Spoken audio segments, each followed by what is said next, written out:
Hello everybody, my name is Anthnwam. Welcome back to Let's Play Hearts of Iron 4 Red Flood. It's Avant-Garde France. Let us continue on from where we last left off. So somebody in the comments was saying that even though, the National Front did coup the accelerationist, we should still, at the very least, make sure the socialists lose so they do not align with Germany. You know what? I think that makes perfect sense. So unfortunately, as much as I wish it wasn't true, we'll need to send our troops back into the front. So we'll send you, I think right there sounds A-okay. You guys have low supplies, but honestly, I'm not too worried about you. And I think we'll just kind of go for it. We're ready to go. We are getting our friends in Austria. I don't think Austria will really align with us as nice as it would be that would be the case, but I mean, we'll try. We'll try our damnedest. Get a non-aggression pact with Poland. Get a friend with the Prussians over here. They are currently liberal, so I don't know how well they would really partake to my offerings, but I don't see a reason really to say no, or to at least not offer. For you, let's see if we can push our way down to this, get our way down over towards Madrid. That sounds very nice for us. Now again, maybe the Nationalists will still join us. I don't know if that's necessarily true, but I mean, it would be nice. I don't think anybody would be able to deny that it would be nice for us to have an ally in Spain, which would then allow us to maybe push our way into Portugal.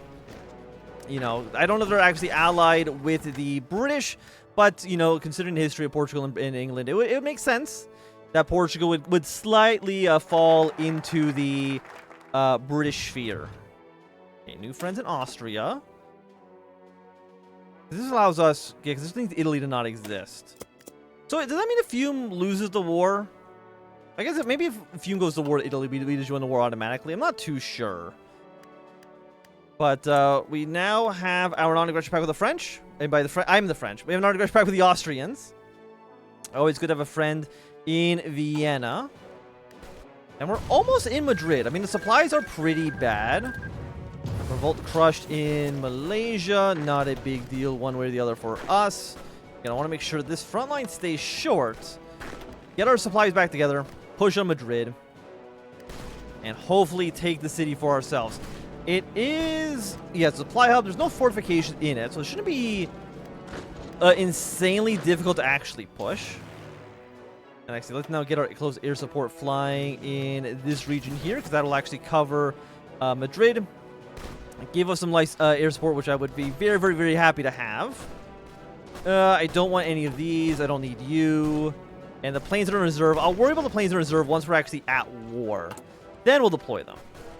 Is that a foolish way to do it? Oh, almost certainly, yes. But that's the way I'm going to do it, at least right now.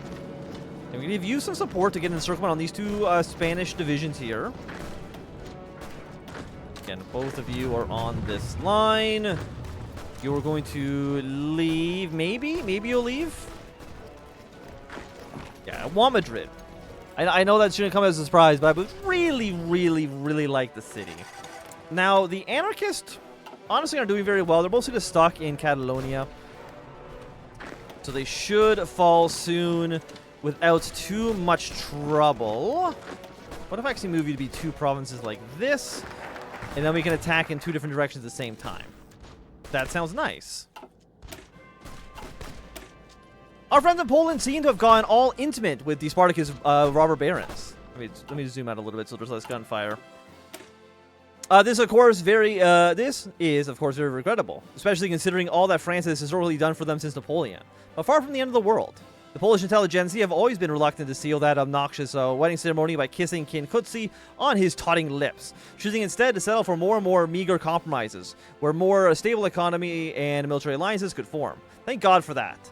Otherwise, all this militarization might have turned out to be more trouble than it's worth.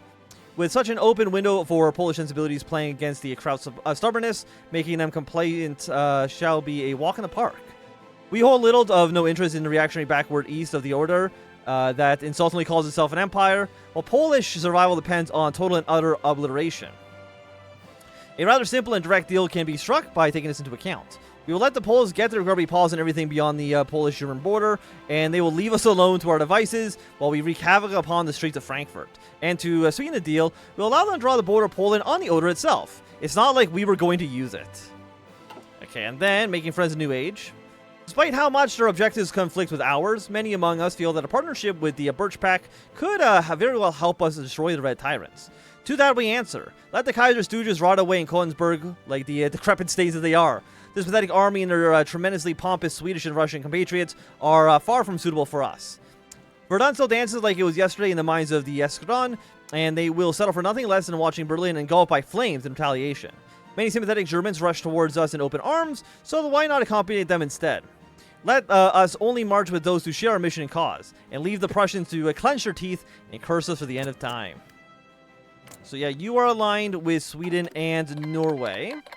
All Indies Revolutionary Government declared war on the Dutch East Indies. So I'm guessing you are probably Japanese-backed. Would make sense, because Japan is still a decent empire here. What are you? That is our operative. Let's go with Jean here. And we'll send you to build an intelligence network in the Rhineland. I think that seems fairly reasonable, all things considered. And you are going to be gone in 6 hours. Let's try to push away to Madrid when there's only going to be 1 infantry in the province. And it looks like it's going to fall very, very, very nicely to our armies. I don't see any units coming in to reinforce. Madrid is now fallen. If we actually keep on pushing, we can get a nice encirclement on these Spanish troops as well. And it should lead to the Nationalist Front completely overwhelming the enemy there. And how are we looking for logistics? 8,000 rifles, 1,400 artillery, support equipment's looking good, fighters looking good. Are you... You're 18 combat with. So you know what? Let's get you to be... I think 24 is a good number. So save that up. We're going to have some really, really chunky lads on the front line with the Germans. And I think that is more than reasonable. What if I actually push here instead? It's going to be a slightly smaller encirclement, but at the same time, I'm not crossing a river into a hill. I'm just marching straight into a plains, which would be very, very nice. Okay, the Romanian-Moldovan War. Do I care about this? It's liberals versus social democrats. The answer is no, I do not. You know, whatever happens there happens. I am not... I mean... Yeah, no, I don't care. Maybe one of them can align themselves with France, but I kind of doubt it. They're more likely, I think, to align themselves with the British, which is unfortunate. Where's our railway gun in here, by the way? Did I put it at the very top? Railway gun. No, there it is. Okay. We have 3 factories on this. Next one will be done in March of next year. Is there anything I can shrink? Take naval bombers away. Get them out of here. We'll put 2 on you. Now it'll be done in December. Okay, that is a pretty significant increase for when it'll be ready for us to go. Okay, you'll be killed off in just a second. Let's take a look at the Spanish Civil War, which is this bad boy here. So Socialist Spain is currently at 58%. They capitulate at 50, which actually is quite nice. Toledo's worth 5. Valencia's worth 20. So I guess we want to push in that direction. But again, I don't want to push over. I want to push here. I don't want to push over hills because it's really bad. Friends beyond the Rhine. As we prepare to crush the Spartacus Hydra once and for all, we must fight the enemy not only on the battlefield, but also behind the front. In a war for the spirit of the German people. The Trosame Bureau has established contact with groups sympathetic to our cause, who would be instrumental in creating a collaborations government in the German lands beyond the Rhine. However, our newfound friends have differing agendas and reasons for their support. And thus, the final choice to decide who will play the first violin in Germany now belongs to us. First is Gerhard Roschbach, leader of the Freikorps, in conflict with Ludendorff's government. He has turned to us to support his waging his anti-communist crusade. His sympathies are authoritarian and militaristic, fueled by a hatred both towards the capitalist decadence and communist anarchy. Roschbach wishes to administer Germany as a totalitarian collectivist state, ruled with an iron hand by the paramilitary forces. While certainly less imaginative than our other contracts, he is what he lacks in vision, he makes up for efficiency and brutality. The appointment of Roschbach would create a state able to rule without scruples and crush all resistance to occupation. The next up is Hugo Hofpepper, better known for his artistic pseudonym, Fidus. A painter and mystic national fame before the war, Fidus involved himself with all kinds of utopian and revolutionary movements in his country. While initially supportive of the 1918 revolution, he has become disillusioned with that kind of order the Spartacists were creating in Germany, and has joined one of the conspiratorial so-called green groups that opposes the communist regime. Hoppenner's sympathies lie close to those of Monsieur Agur. His mysticism leads him to imagine a revival of the Aryan race in a vitalist spirit and utopian synthesis of modernity and nature. His rule would provide a strong ideological foundation for the new Germany and could heal the wounds between our nations, provide the revolutionary alternative to the Spartacus sickness. The last is Hans Reitscher, a star of the German avant-garde and a dissident communist. One of the original members of the Dada group and later the Dadaist party, his sympathies later turned to constructionism and led him to become a leading figure on the oppositional Third Internationale in Germany. A secret deal he proposes to us is to transform Germany into a highly autonomous experimental zone under the administration of the international avant-garde, harkening back to the original political program of the Dadaists. Such a government would preserve the advances made by Spartacus and absorb much of the current administration, while breathing in a truly revolutionary spirit in German socialism, making the country a ground for the most bold and brave modernist projects to unfold. You know what, Hans Reitscher, I think your plan sounds really strange, so we're going to choose you, my good friend. It sounds dumb, I guess would be one way to put it. Development. You know what? What I also want... I was going to say we want to go down the tree to get towards the UK. This gives Scotland and Wales cores. And would give a bunch of allies in India some territory. Fiume gets opinion bonuses. Ireland gets opinion bonuses. Sudan gets a couple of military factories. And some nice bonuses. Do I need all of them? I need all of them for this, but not to... seize their natural borders. Communes. The funny thing about this is that this actively is going to hurt us by aiding the communes, by aiding the Iberians, the anarchists. So I don't want to do that. At least not. Actually, do I want any of these? Shit. Zion, Assyria, get off-map factories. Military mission to Afghanistan. You know what? No, I don't want any of these actually. At least not yet. Do I want stability, more popularity for our party? Factory output 5% actually would be nice. Let's do Escadron for all. And that will lead us... we get even more stability. Profits accelerationism. 4 divisions we created. I mean, that's just nice to have. A lot of stuff in here as well I want to kind of look at. I think development... it's not really what we're looking for. Mostly because it's a little uninteresting. Do I care about any of you paratroopers? Not really. 1940. Engineering. A little over a year ahead of time, huh? You know what? 39? Only a few months off. I feel like a 39 tech is more than okay for us to take. Give another dockyard. Okay. Let's just go with a converted battleship hull. Doesn't need to be too fancy, at least not right now. And we are down 5 in rubber, so we'll get some more from you. I guess I haven't actually looked at Indochina at all this episode. But I'm also, at the same time, not really doing anything of note. They're kind of just hanging out. We get our stability. I mean, we're already at 100%, so I mean, this doesn't really do too much for us. But again, let's just get her down to the war support. Research speed, population goes up by 40% here, which is kind of crazy. There's so much population. Only the Accelerations Party will remain. I mean, that sounds beneficial. United in Futurism, Attack and Defense modifiers. War Support goes by... there's so many fucking modifiers, man. Attack, Defense, War Support, Construction Speed. Will be known as Laurent Ariel. I mean, getting a new country name, you know what, actually, that's a pretty big motivator for me. To have a new... I don't know if it'll change our flag. I mean, I like the flag. I like the Ouroboros eating its own tail. I'm a fan of the... I was going to say the symbolism, but... I think I just like the flag. Simple as. Simple as. So your production, you're telling me about the heavy tanks. Don't worry about that too much. Again, I'm not really... I mean, we do want to get the next level of heavy tank, right? Like, that was my plan, if I'm remembering correctly, was to get our way down to 1940 heavy tank, build some of those absolute chunkers. Probably in 1939 we'll start that tech. And use them... Maybe to crush the Russians once we actually defeat the Germans. I wouldn't mind getting our way all the way to Moscow. Because what are they right now? They're a bunch of despotics. You are polyarchy. You're, you know, liberal. What they need is more accelerationist support. That's what they're really missing. They need to go faster. Russia's been stuck in the past for far too long. They need some oomph to really push them over the edge. I was kind of hoping that would have killed you. It was only worth 3%. So if that's the case, 3-1. Toledo's worth 5. Okay, so let's go to Toledo then instead. We can modify our government as well. Let's go up to, yeah, early mobilization would be nice. I feel like actually we're a little far behind on the mobilization. In fact, we're still in civilian economy in late 38. Not exactly where I want to be. I want to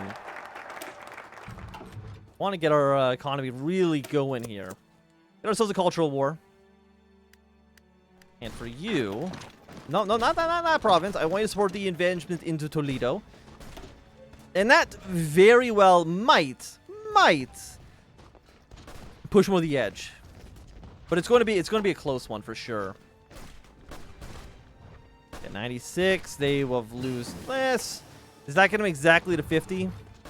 God damn it. Okay. You're worth 5. I want to see, are there any cities on the border? No. So the closest would be moving our way to Chedal-Riel. And for our research, what do we want? What do we want? Construction 3 sounds great. Once you're dead, hopefully this will all go to the nationalist government, because again, we do own most of the land here. And then we'll rush our way to go try to take Barcelona as quickly as possibly can. Excellent. See, this is what we wanted to see. Then I want to shift you all the way up to Barcelona, take the capital, kill the anarchists as quickly as we possibly can. I think that is a fairly reasonable plan. Now, it does require our troops to actually get in a position, which is harder than you might think. But we're making good progress, I would say. Go 1940. You know what, actually, we want to get the 39 advanced machine tools. Improved artillery, yes. So we want to switch you to you. And my trains ready? We have the armor trains. No, we are building trains. Excellent. I don't know, I thought we weren't. Maybe because we were just playing, actually, I think I was just playing a different mod. And we were not building trains in there. Now I'm getting everything kind of confused in my own head.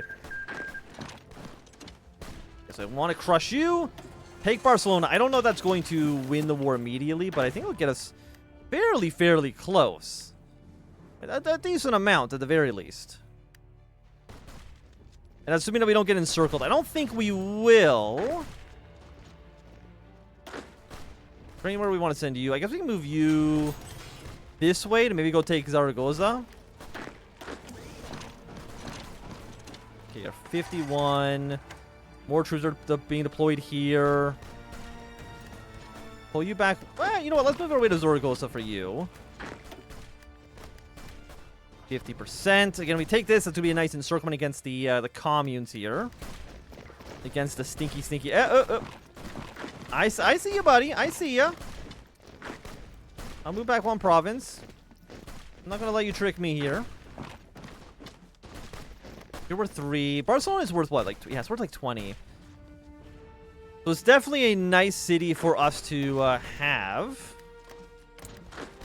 We'll make you in multiple combats. Dr. Owen has won the first Malaysian elections. Congratulations to him. What is your ideology, my good friend? A liberal. You're actually conservative, but still, not really what I'm looking for. Okay, you guys are looking good with your radars. You know what? We can build some anti-aircraft guns. I don't know how many, I don't know how many aircraft the Germans have. So I would like to be prepared as much as we possibly can be. Pull you back one. Again, our main goal is to take Barcelona. Everything else is not that useful. 70%. Where are my aircraft? You're still here, huh? Okay, we'll fly you here and then into northeast Iberia. Give us a little bit of air superiority against these commune troops. I'm very happy to see that, for sure. We have no template for Toad Anti-Air. And we'll get a template for them in due time. Don't you worry your pretty little head about it. We will almost certainly be able to put AA guns into some of our units. We actually, how many planes do they have? Do we know? Do we have any idea? 1.4 to 3K. We're at 740. You know what? I'm feeling a little scared. Let's deploy what aircraft we have now. Which I don't think is going to equal... 1.4, so we're both tied. And that's assuming that Germany doesn't have any... assuming that Germany's allies don't have any aircraft. I don't know if Poland is going to support us. Again, they are accelerationist, and I did promise them all territory east of the Oder, which is like right here. But we'll have to wait and see on that one. I would love to have Poland like flank them. Actually, do we know when are you guys up to? When is your 46 days? Sudden farewell. Italy has left the Entente. You declare war. So we have like 100 days, give or take, until we need to invade Italy. But I think right now is going to be a good time for us to end this episode. So if you enjoyed, thumbs up. Not enjoying, always thumb down. You want to see more, subscribe, and goodbye.